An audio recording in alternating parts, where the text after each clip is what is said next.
there, and a warm welcome to the Zambia 2026 General Elections Program. My name is Victor Mwila. As Zambia prepares to head to the polls on 13th August 2026, the country's commitment to democratic participation will be measured not only by voter turnout, but also by how inclusive the process, the electoral process is for every citizen. For thousands of Zambians with disabilities, the right to vote is more than casting a ballot. It is about equal opportunity, dignity, accessibility, and having their voices heard in shaping the nation's future. In this edition, we discuss how prepared the country is in as far as ensuring that persons with disabilities participate fully and independently in these elections. Joining us is the Director General of the Zambia Agency for Persons with Disabilities, Mr. Frankson Musukwa.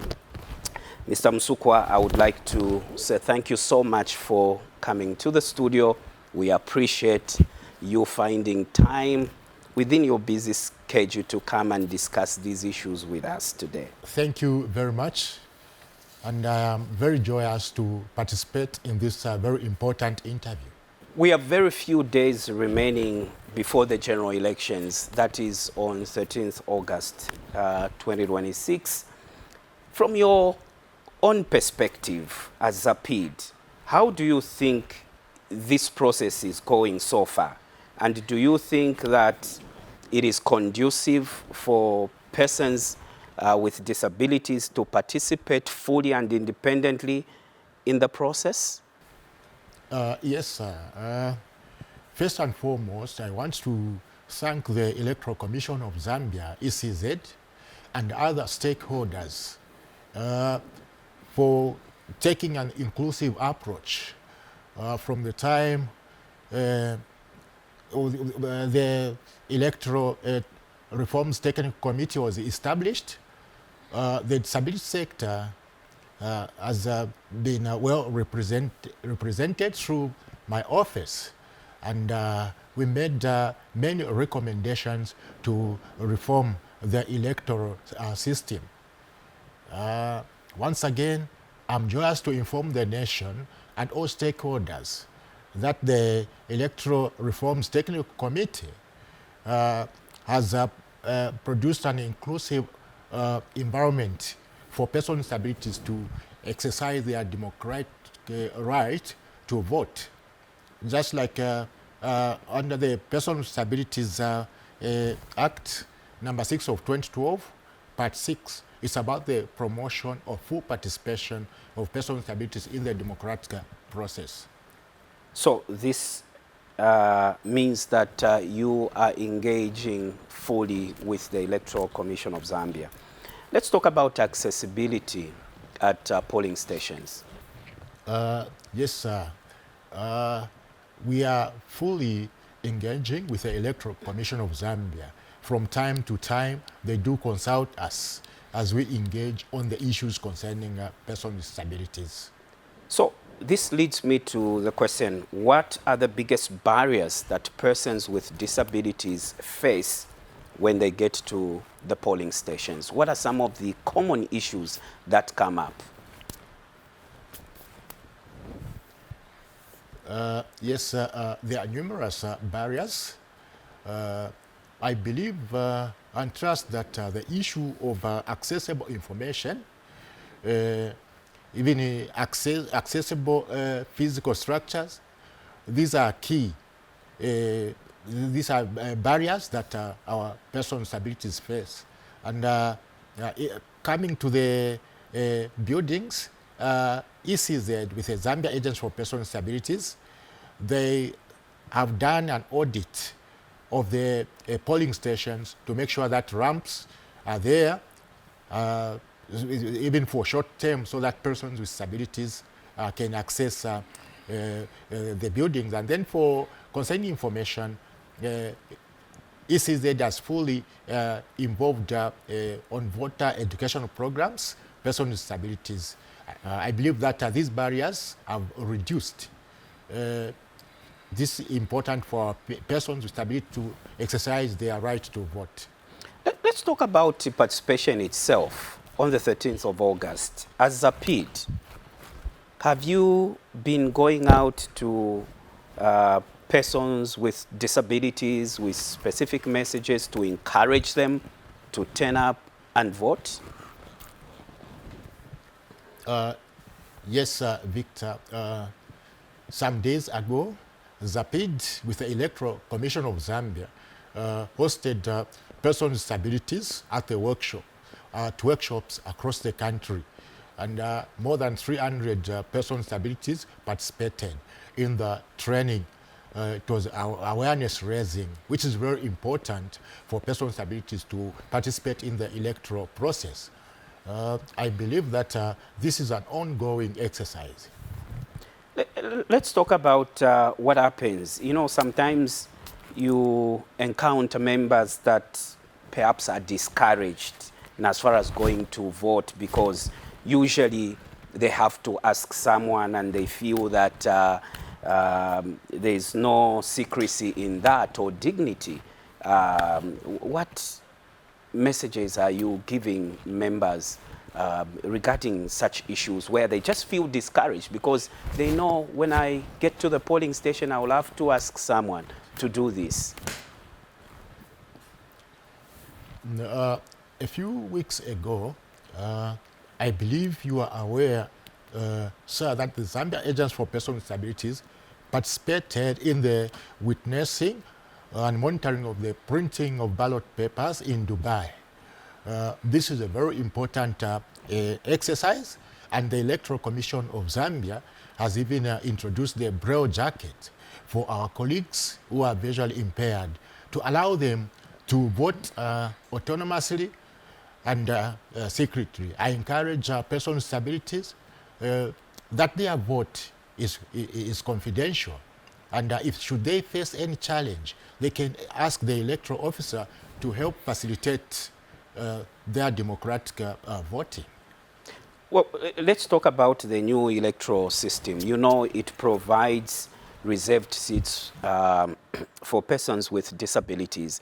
What opportunities do you think this is bringing, and do you think this reform will have an impact on political representation in as far as people with disabilities is concerned?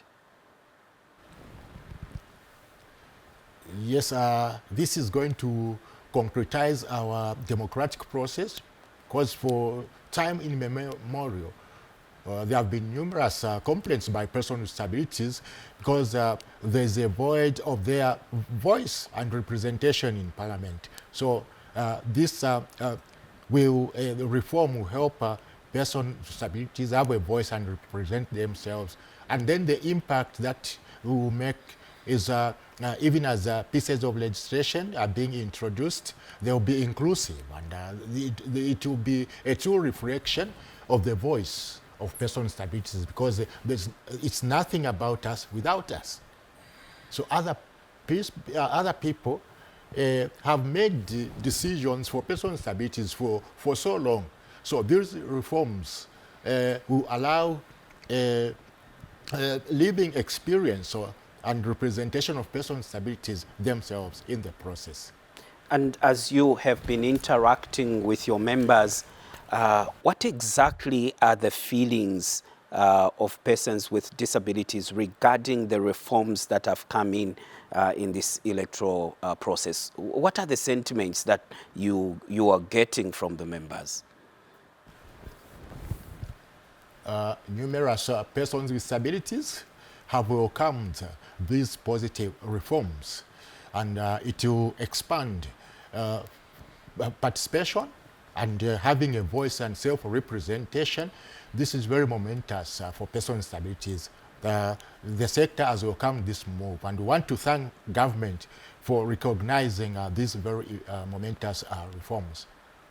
Let's talk about the role of families, political parties, as well as communities, because people with disabilities are within these institutions. They are in families, they are in political parties, they live in communities just like everyone else. So what role do you think that the different institutions have, the family, political parties and communities have, in as far as helping persons with disabilities to participate meaningfully in the electoral process?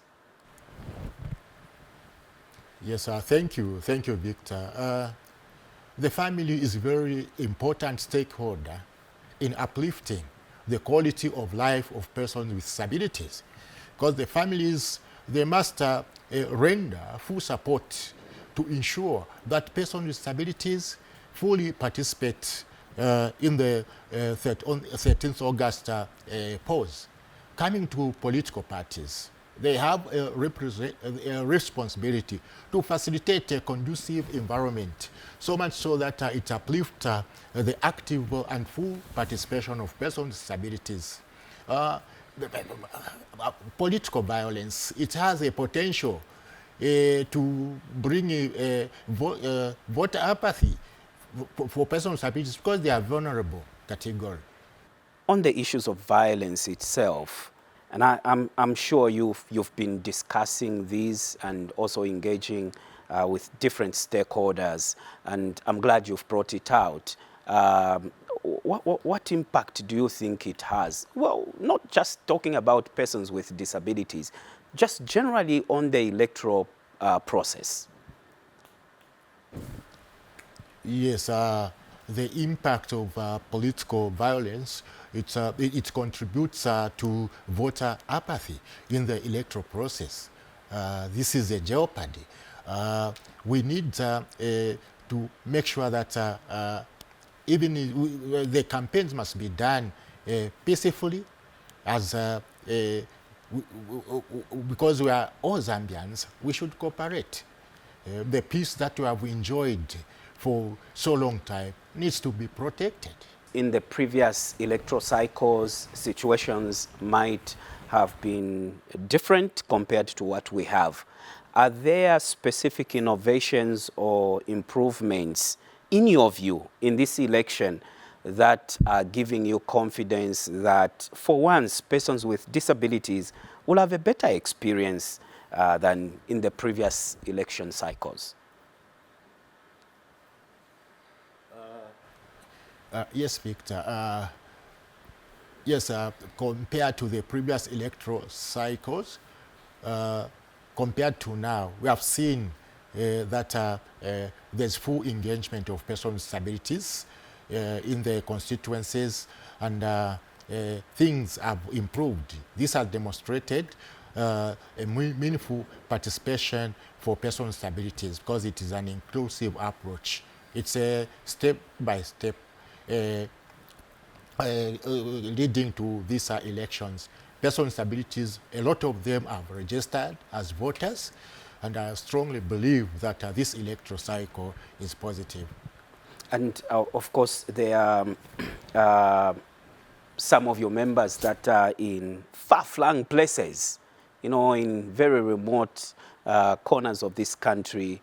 How have you been able to cater for such groups in as far as voter awareness and participation for persons with disabilities? Yes, through our working in collaboration with the Electoral Commission of Zambia and other stakeholders, we have managed to reach out even to the rural parts of this country. The Electoral Commission of Zambia has trained persons with disabilities as voter educators as well as facilitators, even in the rural parts of this country, who help to raise awareness and propagate this message, awareness about disability issues, whether rural or in urban. We have demonstrated that, and persons with disabilities are going to participate with a few barriers.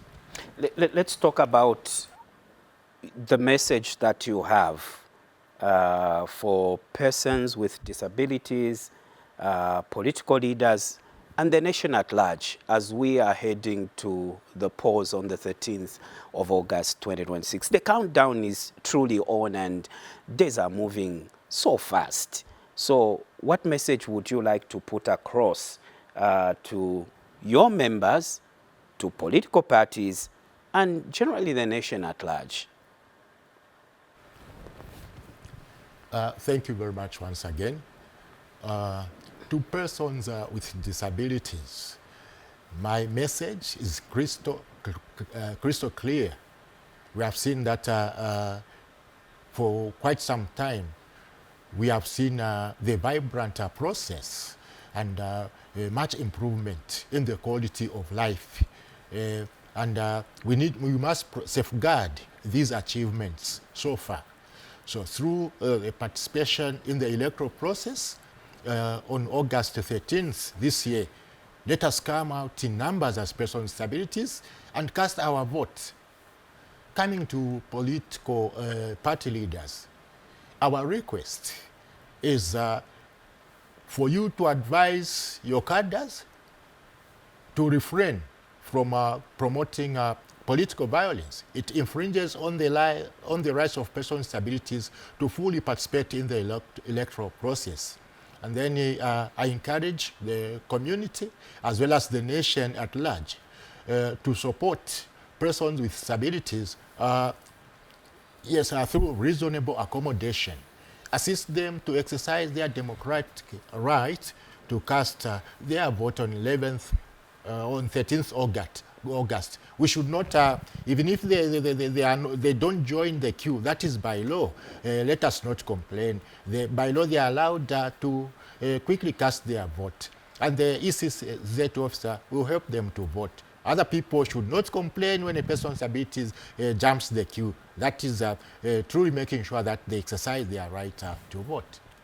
Mr. Musukwa, before I ask you to give your final remarks as we are closing, I would like you to reflect on the electoral roadmap from where we are coming from registration to so many things that have happened. From the outset, you talked about how persons with disabilities have been also included or were included in the in observing the ballot printing in Dubai. I would like you to reflect on the entire electoral roadmap and respond to this. Are you satisfied with the way you've been put on board, or you feel there are issues that are still remaining and you feel some things could have been done better? Thank you once again. That is a very important question. And also as the Zambia Agency for Persons with Disabilities, we are very much satisfied because we have participated in all the electoral process, and we have contributed even to the to our constitution and also the new electoral system, which has uplifted full participation of persons with disabilities. The Electoral Commission of Zambia has demonstrated a vibrant transparency. Even there's credibility and integrity in the interest of all Zambians, including persons with disabilities. The only issue that is there is about raising awareness concerning the electoral materials.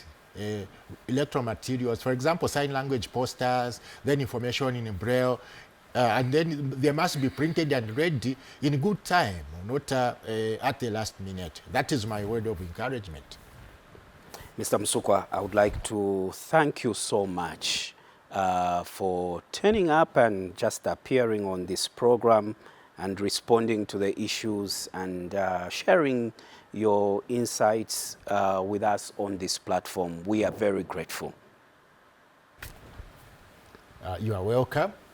We'll be looking forward to the continuous engagement because we are nearing to the polling day. So our hope is that the situation will be peaceful. We'll have peaceful elections.